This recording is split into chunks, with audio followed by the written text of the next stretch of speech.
വളരെ പ്രധാനപ്പെട്ട ഒരു വാർത്തയിലേക്കാണ് പോകുന്നത്. അഹമ്മദാബാദിലെ യാത്രാ വിമാനം തകർന്നു വീണു. അഹമ്മദാബാദ് വിമാനത്താവളത്തിന് സമീപമാണ് അപകടമുണ്ടായത്. വിമാനത്താവളത്തിന്റെ മതിലിൽ ഇടിച്ച ശേഷമാണ് വിമാനം തകർന്നത്. വിവരങ്ങളുമായി പ്രസാദ് കാളിദാസൻ ചേരുന്നുണ്ട്. കാളിദാസൻ, വൻ ആകാശ ദുരന്തമാണ് അഹമ്മദാബാദിൽ ഉണ്ടായിരിക്കുന്നത്. വാർത്തയുടെ കൂടുതൽ വിവരങ്ങൾ എങ്ങനെയാണ്? രക്ഷാപ്രവർത്തനം ഇപ്പോഴും നടന്നുകൊണ്ടിരിക്കുകയാണ്. ഇപ്പോൾ തന്നെ ഇന്ത്യ സംഘം അടക്കം അവിടെ എത്തിയിട്ടുണ്ട്. രക്ഷാപ്രവർത്തനം അങ്ങനെ തുടരുന്നുണ്ട്. അതോടൊപ്പം തന്നെ അർദ്ധ സൈന്യവും ഈ രക്ഷാപ്രവർത്തനൊപ്പം ചേരുമെന്നുള്ളതാണ് ലഭിക്കുന്ന വിവരം എന്ന് പറയുന്നത്. എന്തായാലും വലിയ രീതിയിൽ വലിയൊരു ദുരന്തം തന്നെയാണ്. കാഷ്വാലിറ്റിയുടെ വലിയ രീതിയിൽ കൂടാൻ തന്നെ സാധ്യതയുണ്ട് എന്നുള്ളതാണ്. നമുക്ക് എന്തായാലും അത്തരത്തിലുള്ള ചില കണക്കൂട്ടലിലേക്കൊന്നും എത്താനായിട്ടില്ല. ആദ്യം രക്ഷാപ്രവർത്തനം മികച്ച രീതിയിൽ പുരോഗമിക്കുന്നുണ്ട്. ഈ രക്ഷാപ്രവർത്തനം പുരോഗമിച്ച ശേഷം മാത്രമായിരിക്കും വിമാന കമ്പനി അടക്കം ഇതിനെ സംബന്ധിച്ചുള്ള കൂടുതൽ വിവരങ്ങൾ, യാത്രക്കാരെ സംബന്ധിച്ചുള്ള കൂടുതൽ എല്ലാം പുറത്തുവിടുക. നിലവിൽ ഇപ്പോൾ ലണ്ടനിലേക്ക് പോകുന്ന ഒരു എയർ ഇന്ത്യ വിമാനമാണ്. 242 യാത്രക്കാരാണ് അതിനുള്ളിൽ ഉണ്ടായിരുന്നത് എന്നുള്ളതാണ്. ഗുജറാത്തിലെ മേഘാലി നഗർ പ്രദേശത്തോട് ചേർന്നിട്ടുള്ള അഹമ്മദാബാദ് എയർപോർട്ട്, അവിടെയാണ് അഹമ്മദാബാദ് എയർപോർട്ട് സ്ഥിതി ചെയ്യുന്നത്.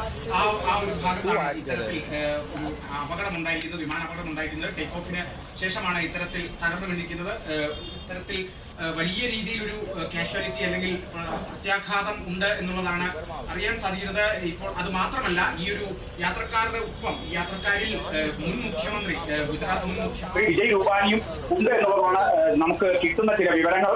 എന്തായാലും രക്ഷാപ്രവർത്തനം പുരോഗമിക്കുന്നുണ്ട്. എത്തരത്തിലാണ് ഇനിയും കൂടുതൽ സേനയെ വിന്യസിക്കുക എന്നുള്ളതൊക്കെയാണ് നമുക്ക് അറിയേണ്ടത്. നിലവിൽ NDRF സംഘം അവിടെയുണ്ട്. അതോടൊപ്പം മറ്റ് അർദ്ധ സൈന്യവും കൂടി അവിടേക്ക് ഡിപ്ലോയ് ചെയ്യപ്പെടും എന്നുള്ളതാണ് അധികൃതർ അടക്കം അറിയിക്കുന്നത്. ചെറിയ ചില സൂചനകൾ മാത്രമാണ് നമുക്ക് കൂടുതൽ വ്യക്തതയിലേക്കൊക്കെ ഇനി വരും മണിക്കൂറിൽ അറിയാൻ സാധിക്കും. കാരണം രക്ഷാപ്രവർത്തനം മികച്ച രീതിയിൽ പുരോഗമിക്കുന്നുണ്ട്. അത് നല്ല രീതിയിൽ എത്തിക്കുക.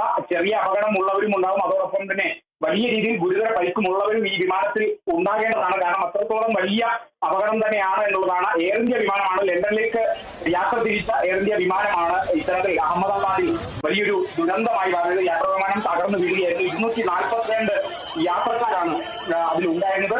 അതോടൊപ്പം ഈ യാത്രക്കാരിൽ ഗുജറാത്ത് മുൻ മുഖ്യമന്ത്രി വിജയ് രൂപാനിയും ഉണ്ട് എന്നുള്ളതും കൂടിയാണ്. വളരെ അല്പസമയം മുമ്പ് ഗുജറാത്ത് മുഖ്യമന്ത്രി ഇതിനെ സംബന്ധിച്ച് ഒരു ട്വീറ്റ് അടക്കം ഇട്ടിരുന്നു. യുദ്ധസമാനമായ സാഹചര്യത്തിൽ രക്ഷാപ്രവർത്തനം നടത്തുക എന്നുള്ളത് തന്നെയാണ് തങ്ങളുടെ ലക്ഷ്യം എന്നുള്ള തരത്തിലായിരുന്നു അദ്ദേഹത്തിന്റെയും അതൊന്നൊരു പ്രതികരണം ഉണ്ടായത്. അതോടൊപ്പം തന്നെ നിരവധി പേർ ഇതിനെ സംബന്ധിച്ച് പ്രതികരണമൊക്കെ നടത്താനും ഒക്കെ സാധ്യതയുണ്ട്. രക്ഷാപ്രവർത്തനം പുരോഗമിക്കുക, മികച്ച രീതിയിൽ മുന്നോട്ട് കൊണ്ടുപോകുക എന്നുള്ളതാണ് ഏറ്റവും പ്രധാനം എന്ന് പറഞ്ഞത്. ആഗ്രഹം കാളിദാസൻ സൂചിപ്പിച്ചതുപോലെ തന്നെ രക്ഷാപ്രവർത്തനമാണ് വളരെ പ്രധാനപ്പെട്ടത്. എപ്പോഴാണ് ഈ അപകടം ഉണ്ടായത്, അതുപോലെ തന്നെ ഈ അപകടം ഉണ്ടാവാനുള്ള കാരണം എന്താണ്, അത് സംബന്ധിച്ചുള്ള കൂടുതൽ വിവരങ്ങൾ ലഭിക്കുന്നുണ്ടോ? അഹമ്മദാബാദിൽ വെച്ചാണ് ഏകദേശം 1:45 കൂടിയാണ്, കൃത്യമായി പറഞ്ഞാൽ 1:39 ടേക്ക് ഓഫ് ചെയ്യപ്പെട്ട വിമാനമാണ്. റൺവേ 23 നിന്നും ടേക്ക് ഓഫ് ചെയ്യപ്പെട്ട യാത്രാ വിമാനമാണ്, എയർ ഇന്ത്യയുടെ യാത്രാ വിമാനമാണ് തകർന്നത് എന്നുള്ളതാണ് ലഭിക്കുന്നത്. 5 മിനിറ്റ് ശേഷം, അതായത് ടേക്ക് ഓഫിന് 5 മിനിറ്റിന് ശേഷം നമുക്ക് ലഭിച്ച വിവരങ്ങളാണ്. Director general of civil aviation DGCയെ അറിയിച്ച വിവരം അനുസരിച്ച് ടേക്ക് ഓഫിന് 5 മിനിറ്റ് ശേഷമാണ് ഇത്തരത്തിലൊരു അപകടം ഉണ്ടായത് എന്നുള്ളതാണ് നമുക്ക് അറിയാൻ സാധിക്കുന്നത്. ഈ വിമാനം എന്ന് പറയുന്നത് എയർ ഇന്ത്യ ഫ്ലൈറ്റ് ആണ്, ബോയിങ് ഡ്രീം ലൈനർ ആണ്. അത് ലണ്ടനിലേക്ക് പോയിക്കൊണ്ടിരിക്കുകയായിരുന്നു. അതിനിടയ്ക്കാണ്, അതായത് ടേക്ക് ഓഫ് കഴിഞ്ഞ് ചുരുങ്ങിയ സമയം കൊണ്ട് ഇത്തരത്തിലൊരു ദുരന്തം അവിടെ ഉണ്ടായി എന്നുള്ളതാണ് ഏറെ സങ്കടകരം എന്ന് പറയുന്നത്. അത് രക്ഷാപ്രവർത്തനം കൃത്യമായി നടക്കുന്നുണ്ട്. വിമാനം എത്തരത്തിലാണ് കുളിച്ചത് എന്നുള്ളതിനെയൊക്കെ സംബന്ധിച്ച് നമുക്ക് വരും മണിക്കൂറിലാണ്. കാരണം ഒരു വിമാനം അപകടമായി കഴിഞ്ഞാൽ ഏറ്റവും ആദ്യം ഈ രക്ഷാപ്രവർത്തനമെല്ലാം പുരോഗമിച്ച് കൃത്യമായ നടപടികളൊക്കെ സ്വീകരിച്ച് ATCയുടെ ഭാഗത്തു നിന്നും കൃത്യമായ നടപടികൾ, ക്രമീകരണങ്ങളൊക്കെ നടത്തി പിന്നീട് വിമാനം ഒരു അപകടമായ